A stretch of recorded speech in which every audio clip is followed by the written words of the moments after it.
Right now, close your eyes and dream again. The nation needs you. Your cell group needs you. Your family needs you. Your school needs you. Ikaw lang po ang kailangan nila, ang pangarap mo. Right now, let your dream be birthed again. Mangarap ka ulit. Mangarap ka ulit. Hindi mo man makikita. Hindi mo man makita na matutupad to. But I want to make it sure that it will be fulfilled.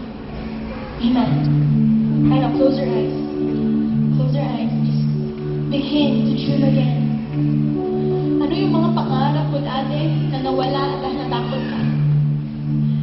Right now, huwag kang aalis ng conference na to kung hindi ka pa rin marunong mangarap. Kasi isang taon lang tayo magkikita, pero araw-araw uwi ka sa bahay mo, kasama mo ang Diyos. Mangarap ka ulit. Mangarap ka ulit. You dream. You dream. I'll give you time to pray. Come on. You dream. You dream. You dream. You dream. Mangarap ka ulit. Mangarap ka ng isang bagay na sakop ang buong mundo. Sakop buong pamilya. Right now, I want to pray for you, God. Restore our dream. We want to dream again. Pero patawarin mo kami kung nag-stop kami.